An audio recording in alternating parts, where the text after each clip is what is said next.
Jumpa kembali di Jejak Papua Channel. Konflik bersenjata meningkat di Papua.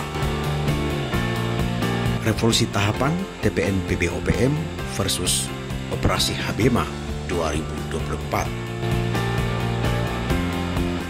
Sahabat, Tentara Pembebasan Nasional Papua Barat, Organisasi Papua Merdeka, TPN PB-OPM, menggelar sidang konferensi tingkat tinggi KTT di markas TPN PB-OPM Berwomi Biak pada tanggal 1 sampai 5 Mei 2012 silam.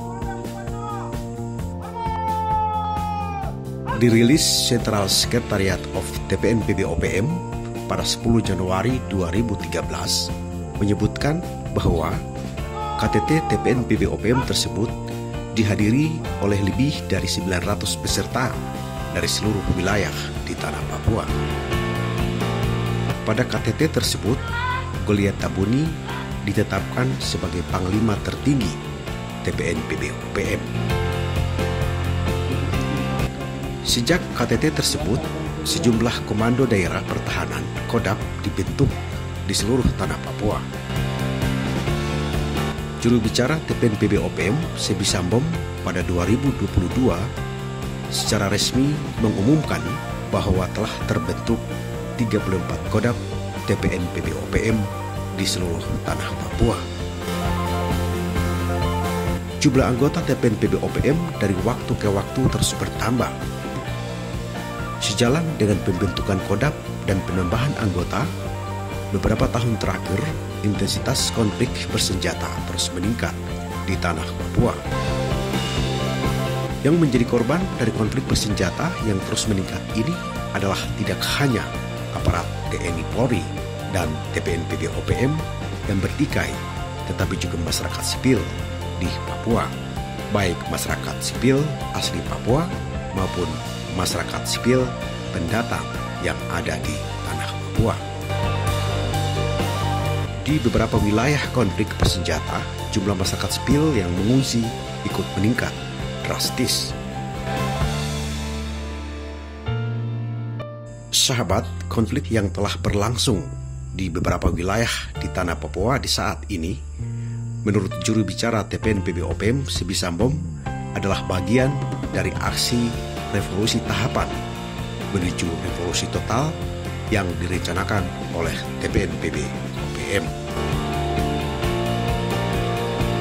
Termasuk penyanderaan pilot berkebangsaan Selandia Baru, Kapten Philip Mark Martens, yang masih disandra 1 tahun lebih, adalah juga bagian dari aksi menarik simpati internasional. Karena itu, TPN PB-OPM mengatakan pembebasan pilot tersebut harus melalui yurisdiksi Sekretariat Jenderal Perserikatan Bangsa-Bangsa.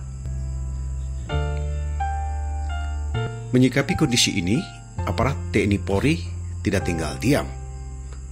Sejumlah pendekatan telah digelar selama ini, baik untuk meredam konflik bersenjata maupun dalam upaya pembebasan Kapten Philip Mark Martens. Hingga saat ini, semua upaya yang dilakukan oleh pemerintah dan TNI Polri belum banyak membuahkan hasil. Konflik bersenjata terus meningkat, dan 2 bulan pertama di tahun 2024 terjadi beberapa kali kontak tembak di beberapa wilayah di tanah Papua. Kontak tembak ini telah jatuh korban baik di pihak TNI Polri, TPN PB-OPM, dan masyarakat sipil.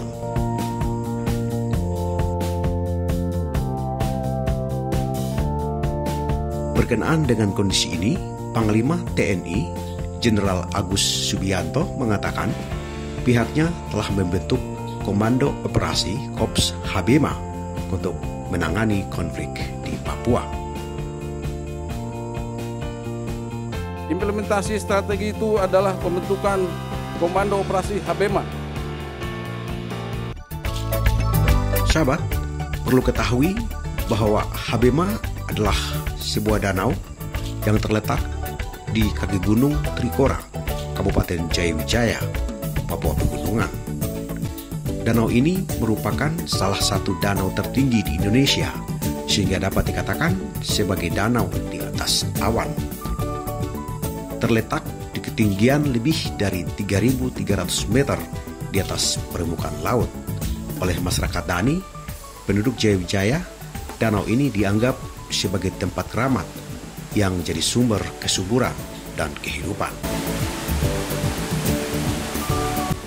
Namun yang dimaksud dengan Habema dalam komando operasi ini adalah akronim dari harus berhasil maksimal.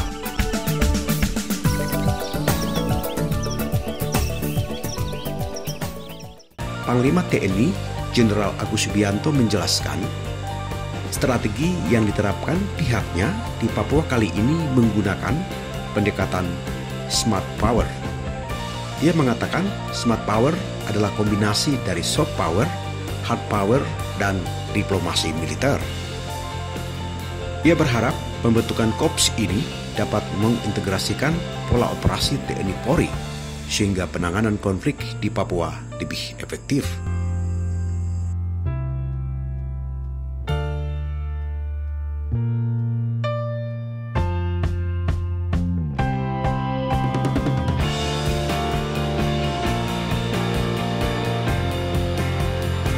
TNI telah meningkatkan kemampuan individu dan satuan melalui siklus latihan sistem blok yang diikuti dengan penyiapan latihan secara terpusat di Pusdiklat Pasus Kopassus. Program ini khususnya diselenggarakan untuk meningkatkan efektivitas dan efisiensi penanganan konflik di Papua. Strategi yang saya berlakukan adalah smart power yang merupakan kombinasi dari soft power, hard power, dan diplomasi militer.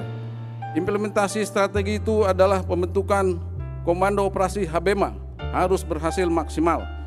Untuk implementasinya, Korps ini diharapkan dapat mengintegrasikan pola operasi TNI dan Polri sehingga penanganan konflik di Papua dapat lebih efektif. Hai, prajurit, marinirku. Lebih lanjut, Agus juga menyampaikan TNI telah meningkatkan kemampuan individu dan satuan melalui siklus latihan sistem blok secara terpusat di Pusdiklat Pasus Kopassus. Mulai Januari tahun ini, lanjut dia, juga terjadi peningkatan indeks dukungan operasi untuk prajurit TNI. Agus menyampaikan terima kasih kepada Presiden Joko Widodo atas adanya peningkatan itu. Ia menjelaskan di dalam negeri ada 42 jenis operasi yang digelar dengan melibatkan 31.447 prajurit TNI. Nah sahabat, sekarang dengan operasi Habemanya TNI Polri versus revolusi tahapannya TPN PB OPM, konflik di Papua apakah akan segera berakhir?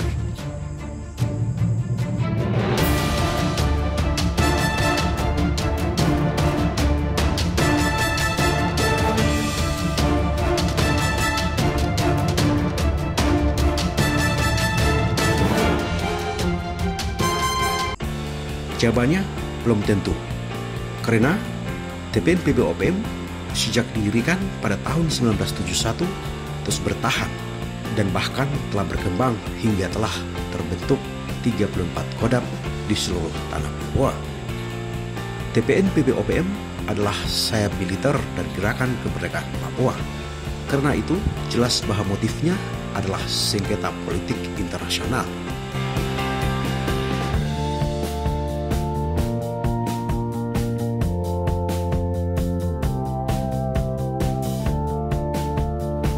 The Morning Star, we call it Bintang Pagi, it has a lot of meaning to Papuans.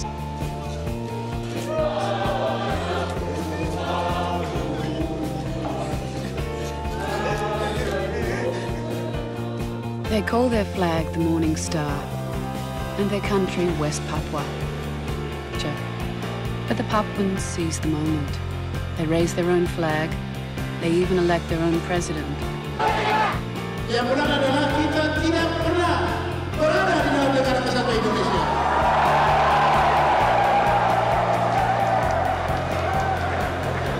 Oleh karena itu kita tidak perlu keluar dari sana. Tidak boleh ada istilah-istilah itu lagi.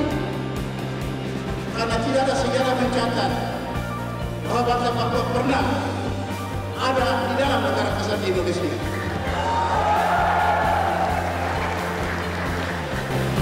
Yang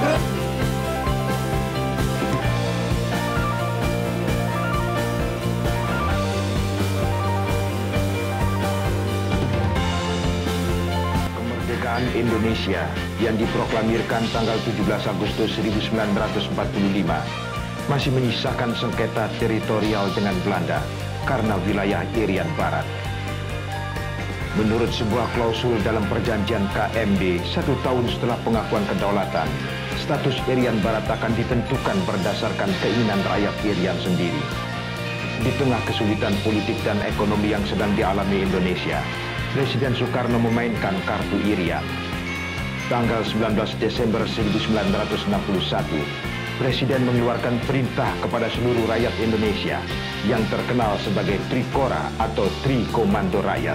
Dengarkan saudara-saudara, komando saya dengan tegas ialah gagalkan, hei seluruh rakyat Indonesia, gagalkan pendirian negara Papua itu.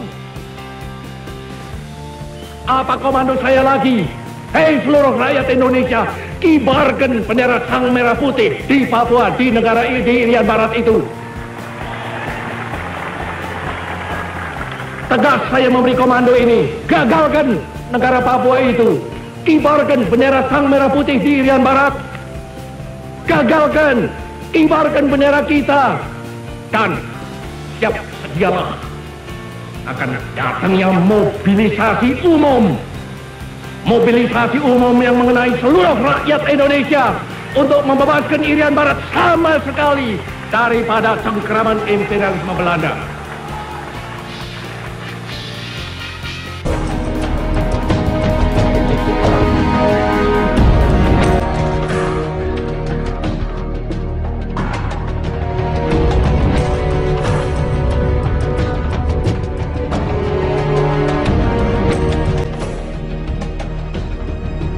Karena motif TPN PB-OPM adalah politik, maka TNI Polri telah menggelar berbagai operasi selama ini.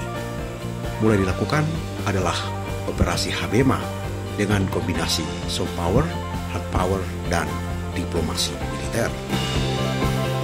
Sahabat, perlu diketahui TNI Polri memiliki kewajiban mengatasi ancaman dengan cara meningkatkan keamanan perbatasan, meningkatkan kekuatan militer, modernisasi angkatan bersenjata, menjalin kerjasama dengan negara lain, menambah alutsista persenjataan, meningkatkan kemampuan intelijen dan pengawasan, melakukan peningkatan pelatihan personil, diplomasi dan negosiasi, melindungi infrastruktur yang dianggap vital, meningkatkan sikap nasionalisme warga negara, dan penerapan wawasan kebangsaan. Itu artinya operasi Habema akan berhadapan dengan revolusi tahapannya TPN PB-OPM sebagaimana terjadi selama ini. Masing-masing pihak, baik TNI Polri dan TPN PB-OPM, akan bertahan pada posisi masing-masing. Dan sebagaimana selama ini, jatuhnya korban baik TNI Polri, TPN PB-OPM, dan masyarakat tentu tidak akan terhindarkan.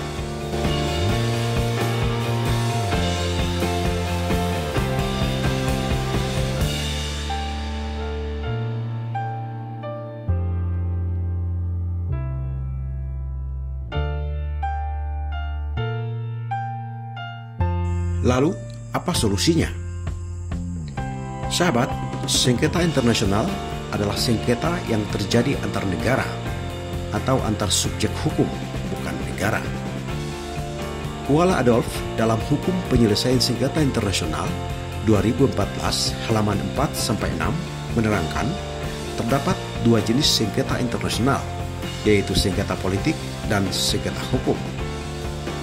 Sengketa hukum adalah sengketa yang terjadi ketika pihak-pihak yang berselisih mengajukan tuntutan dengan landasan argumentasi berupa ketentuan dalam perjanjian atau hukum internasional. Maka itu, penyelesaian sengketa pun lebih didasarkan pada prinsip-prinsip hukum internasional. Lain halnya dengan sengketa politik yang terjadi pada saat tuntutan pihak-pihak yang berselisih lebih berdasarkan pada kepentingan, bukan alasan yuridis. Proses penyelesaian sengketa politik seringkali berupa usul-usul yang tidak mengikat secara hukum. Namun, meski ada perbedaan di antara kedua jenis di atas, para ahli hukum internasional belum sepakat tentang adanya dasar objektif yang mendasari klasifikasi tersebut. Penyelesaian sengketa internasional secara damai menjadi langkah utama yang harus diupayakan. Langkah ini jauh lebih baik dibandingkan penggunaan cara kekerasan atau konflik bersenjata. Di sisi lain, upaya damai dalam penyelesaian konflik merupakan amanat Piagam Perserikatan Bangsa-Bangsa atau PBB. Cara penyelesaian sengketa secara damai dapat dilakukan apabila para pihak telah menyepakati untuk menemukan suatu solusi yang dilatar belakangi oleh sikap bersahabat.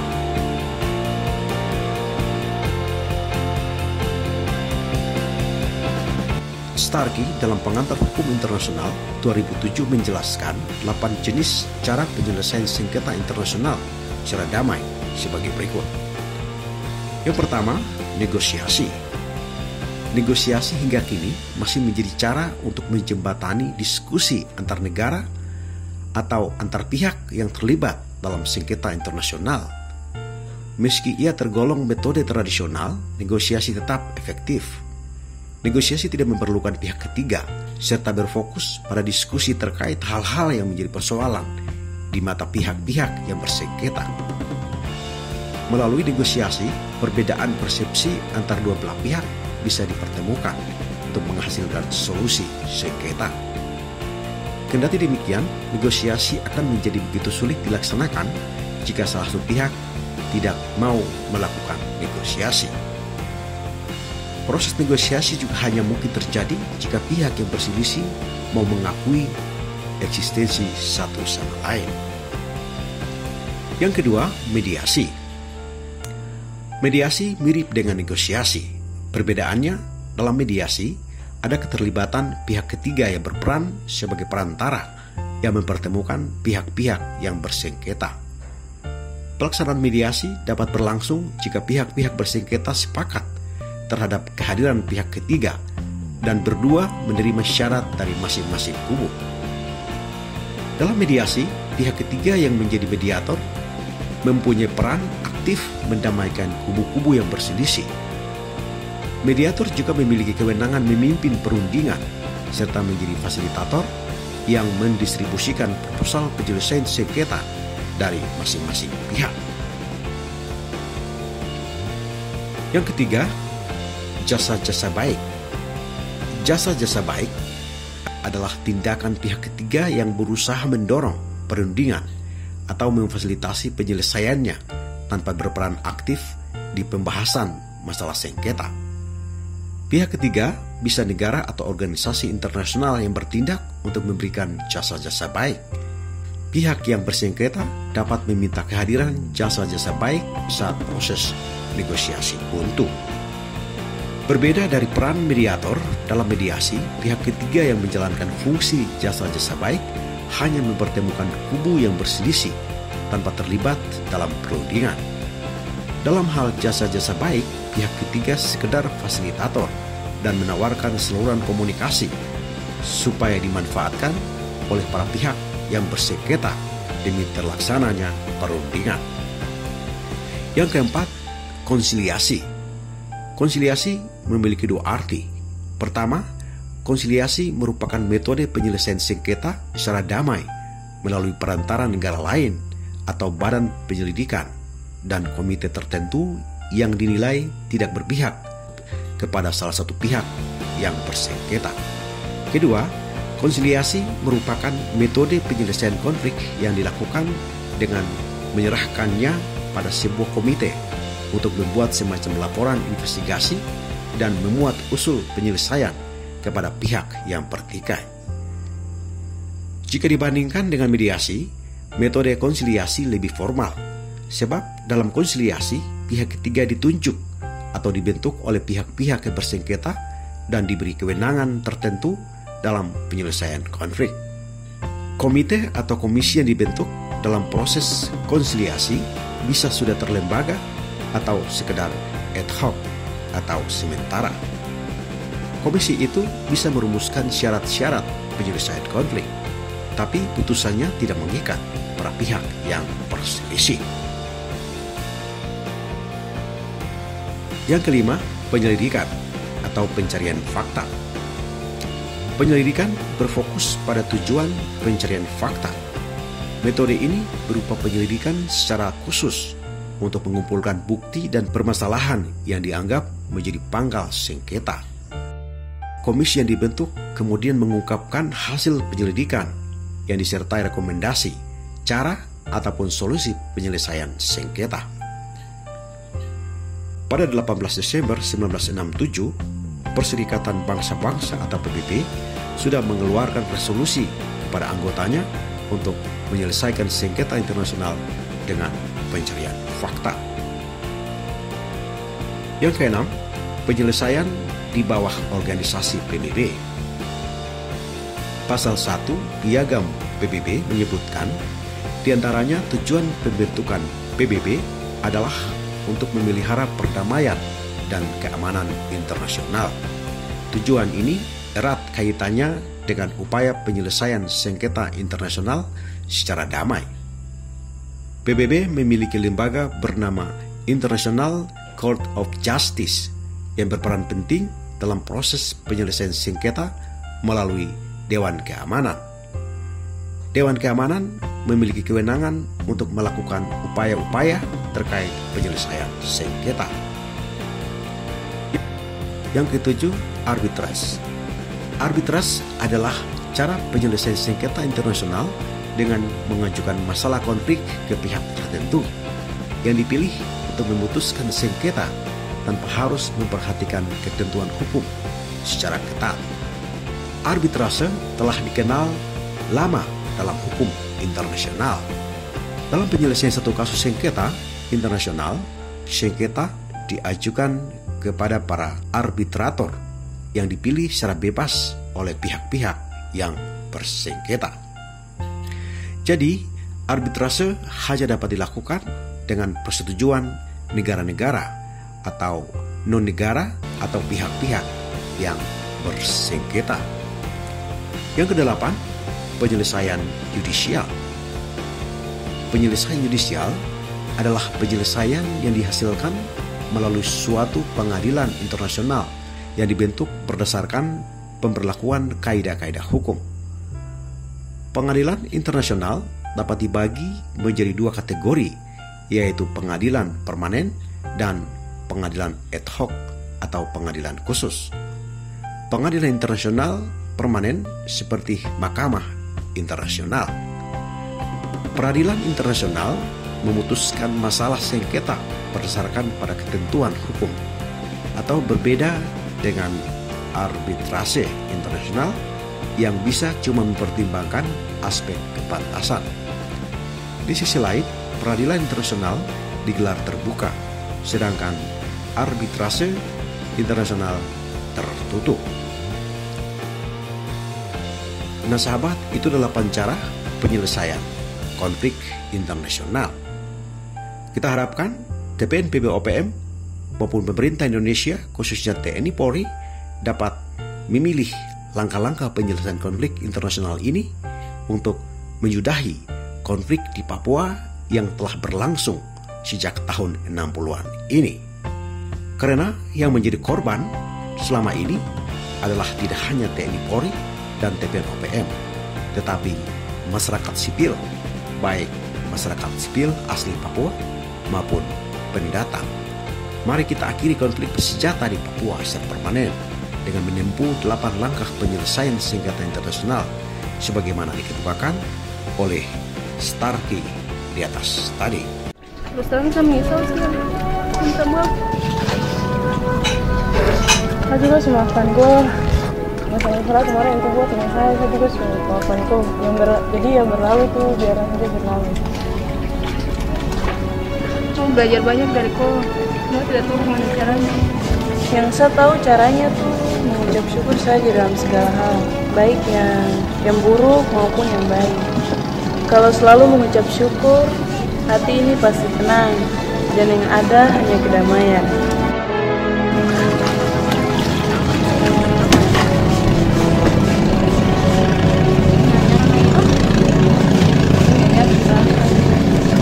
Tapi kok jangan juga harus datang, Mas. Iya, nanti saya datang. Baik, paksa. Berangkat saja. Nanti balik dong.